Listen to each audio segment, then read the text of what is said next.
नाशिकमध्ये शेतकऱ्यांनी जिल्हाधिकारी यांच्या दालनाबाहेर आंदोलन सुरू केलं आहे। या आंदोलनाची ही दृश्य बघतोय। शेतकऱ्यांची नेमकी काय मागणी आहे ती आपण त्यांच्याशी बोलून विचारणार आहोत। नेमकी या शेतकऱ्यांची मागणी काय समित्या नेमतात, समित्याचे अहवाल 7-8 महिने देतील, तोपर्यंत शेतकऱ्याचा कांदा हा राहील का, चालीत राहील का?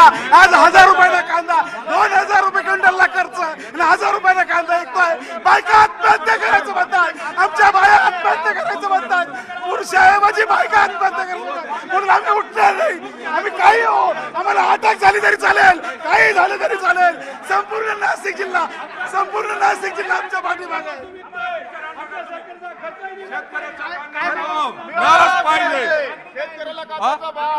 आमच्या कांद्या संदर्भात गेल्या 8-10 दिवसापासून आम्ही प्रत्येक तहसीलला निवेदन दिलेले आहे। त्या निवेदनाची कुठलीही शासनाने दखल घेतली नाही। त्याच्यामुळे जिल्हाधिकारी कार्यालयात येऊन आम्ही आज निवेदन द्यायला आलो, पण जिल्हाधिकारी साहेब तिथं नसल्यामुळे आम्ही त्यांच्या दालनाच्या गेटवर आज बसले आंदोलन करतो आहोत। आमची मागणी निर्यातीला आणि देशांतर्गत वाहतुकीला तातडीने अनुदान मिळालं पाहिजे।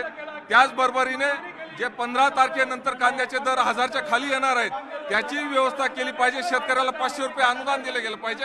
या प्रमुख मागण्या घेऊन आम्ही इथं आलो आहे। नाशिकमध्ये शेतकऱ्यांचं हे आंदोलन सुरू आहे।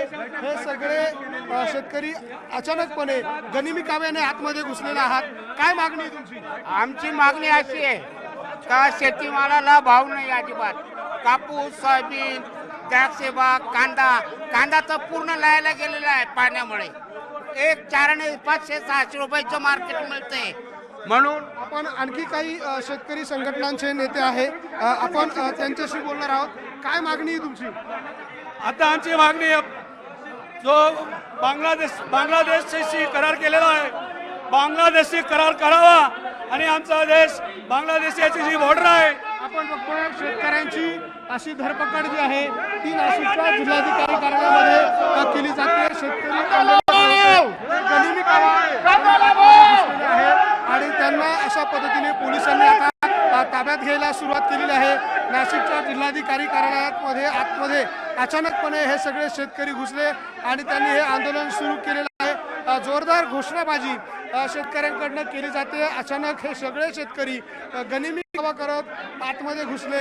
त्यांची नेमकी मागणी काय आहे आपण पुन्हा एकदा हे शेतकरी बघतोय प्रचंड आक्रमक झालेले आहे आणि आक्रमक झालेल्या शेतकऱ्यांकडनं या ठिकाणी हे आंदोलन केलं जात आहे।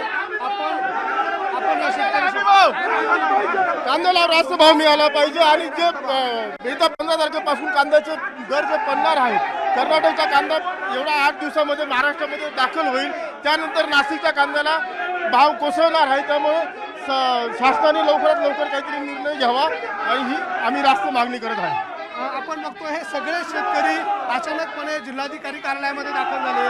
आपण गनिमी काव्याने आतमध्ये घुसलात, पोलिसांचा बंदोबस्त होता, मात्र तरी घुसला। शेतकरी चळवळीचा कोणीही दखल न घेतल्यामुळे यावेळेस आम्ही गनिमी काव्याने कलेक्टर ऑफिसला घुसलेलो आहे। प्रत्येक तहसील कार्यालयात आम्ही प्रत्येक तहसीलदाराला निवेदन देऊनही कोणत्याही प्रकारची कारवाई झालेली नाही 8 दिवसापासून। त्यामुळे आज गनिमी काव्यामध्ये आम्ही कलेक्टर ऑफिसमध्ये गनिमी काव्यामध्ये आलेलो आहे। आता पुढची भूमिका काय? जोपर्यंत कांद्यावर निर्णय लागत नाही तोपर्यंत भूमिका ही ठाम राहणार आहे।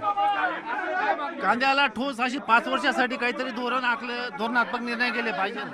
कांद्याचे एक्सपोर्ट 5 वर्षासाठी सरकारने त्याच्यात हस्तक्षेप करू नये। कांद्याला हमी भावाची आम्हाला गरज नाही, फक्त सरकारने हस्तक्षेप करायला नको। मात्र अशामध्ये नाफेड आणि NCCF जे आहे ती या कांद्याची खरेदी करत आहे। आज 29 तारखेला कालपर्यंत नाफेड आणि NCCF ची खरेदी चालू होती। आज सकाळपासून NCCF ने कांदा खरेदी बंद करून दिलेली आहे। या कारणाने कोणत्याही प्रकारच्या शेतकरीला वाली राहिलेली नाही। शासनाने जे NCCF आणि नाफेड संस्था चालू केलेल्या आहेत, आपण बघतोय हे सगळे शेतकरी जिल्हाधिकाऱ्यांच्या दालनातील भिंतीवर अशा पद्धतीने कांदे फोडून निषेध व्यक्त करत आहे। नाफेड आणि NCCF कडून करण्यात आलेली जी खरेदी आहे ती खरेदी बंद करण्यात आलेली आहे आणि या सगळ्यामुळे हे शेतकरी प्रचंड आक्रमक आहे आणि या शेतकऱ्यांकडनं आपण ही दृश्य बघतोय। हे सगळे शेतकरी अशा पद्धतीने संतप्त पद्धतीने जिल्हाधिकाऱ्यांच्या दालनामध्ये घुसलेले आहे।